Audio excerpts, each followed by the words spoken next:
Hi friends, welcome to the channel UPSC on your tip. आज के इस video lecture पे हम जो देखने वाले हैं वो गीतांजलि से पोएम फर्स्ट को देखने वाले हैं। और इससे पहले मैंने एक गीतांजलि पे एक सेपरेट वीडियो बनाया है।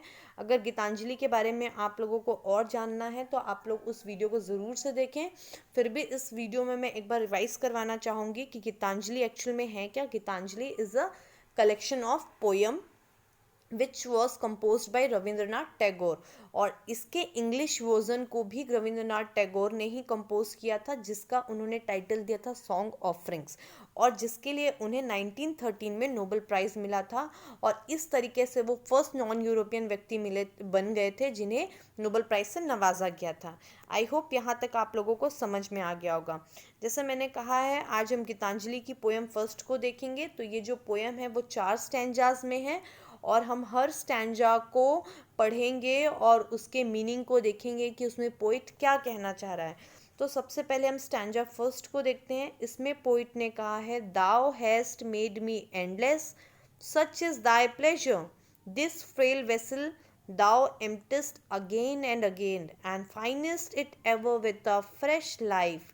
देखिए, इस स्टैंजा पे जो हमारे पोइट हैं वो भगवान का शुक्रिया कर रहे हैं और उसके ग्रेस का वर्णन कर रहे हैं। वो बता रहे हैं कि जो उनका खुद का भगवान जो है उन्हें अनंत बनाया है, और ये भगवान की खुशी है कि उन्होंने उन्हें अनंत बनाया है। इसके बाद आगे चल के उन्होंने ह्यूमन बॉडी को एक वेसल के साथ कंपेयर किया है। किसके साथ कंपेयर किया है? वेसल के साथ, एक बर्तन के साथ। और ऐसा बर्तन जो कि बार बार खाली होता है और बार बार टूटता है। आई होप यहाँ तक समझ में आया होगा। लेकिन वो बार बार खाली और टूटने होने के बावजूद भी भगवान उसे जो है एक फ्रेश लाइफ से नवाज देता है।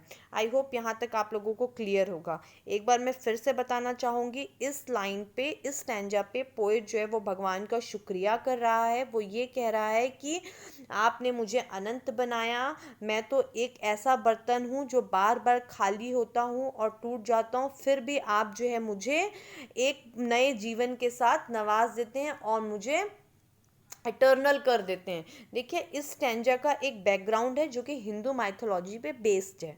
जैसे कि हिंदू माइथोलॉजी पे जन्म और पुनर्जन्म, बर्थ और रीबर्थ का एक कॉन्सेप्ट होता है कि इंसान मरता है और फिर नया जन्म लेता है।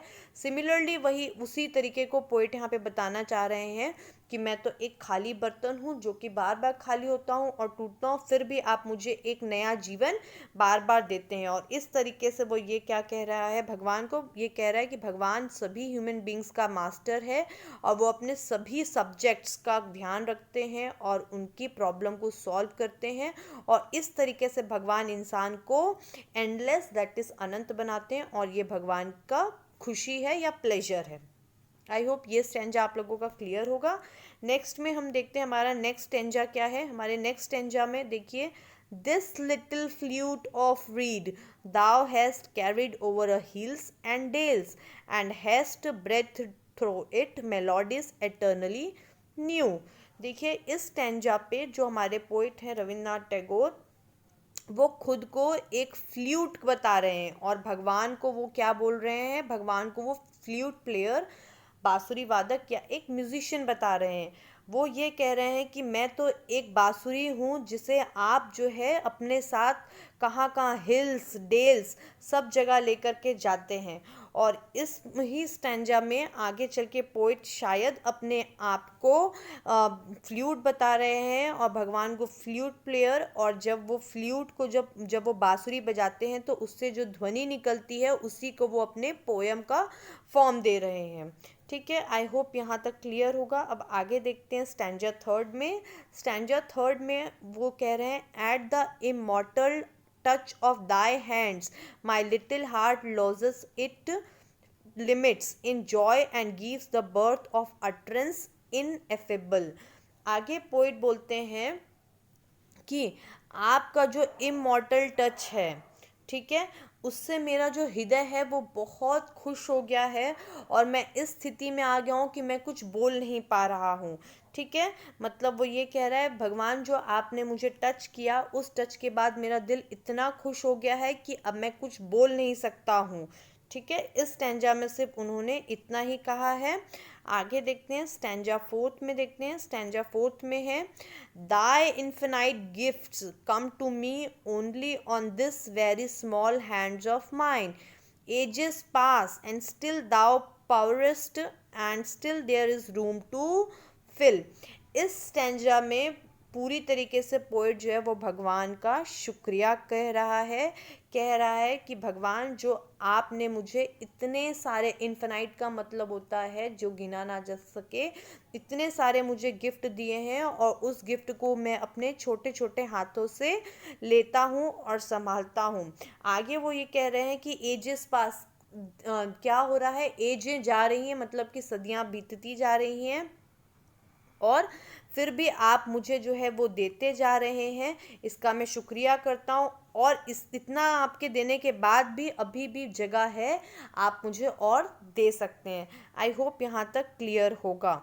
ये चारों स्टैंजा से आप समझ सकते हैं कि जो हमारे पोइट हैं वो भगवान का शुक्रिया कर रहे हैं। पहले स्टैंजा में वो ये कह के शुक्रिया कर रहे हैं कि आपने मुझे एंडलेस बनाया, अनंत बनाया। आगे वाले उस जो आपके सेकंड स्टैंजा में भी आप देखेंगे तो उन्होंने भगवान का शुक्रिया किया है। थर्ड में आते आते उन्होंने भगवान से पहले सेकंड वाले में उन्होंने फ्लूट अपने आप को बनाया, ऐसे ही थर्ड में भी उन्होंने किया है। और फोर्थ में आते आते उन्होंने भगवान को उनके जो इतने सारे उन्होंने गिफ्ट दिए हैं पोइट को या हम ह्यूमन बींग्स को, उसके लिए भगवान को शुक्रिया कहा है। और उन्होंने कहा है कि आप मुझे इतना दिए हैं और आगे भी आप मुझे देंगे, इसके लिए भी मेरे पास जगह है। आई होप आप लोगों को ये पोयम अच्छे से समझ में आई होगी और आप लोगों को ये अच्छा लगा होगा। अगर आप लोग चाहते हैं कि मैं किसी और सब्जेक्ट पे कोई वीडियो बनाऊं तो आप लोग मुझे प्लीज़ कमेंट करिए, और कोई भी आप लोगों का कोई अलग सुझाव हो तो वो भी आप लोग मुझे दे सकते हैं। Thank you and do like share and subscribe the channel.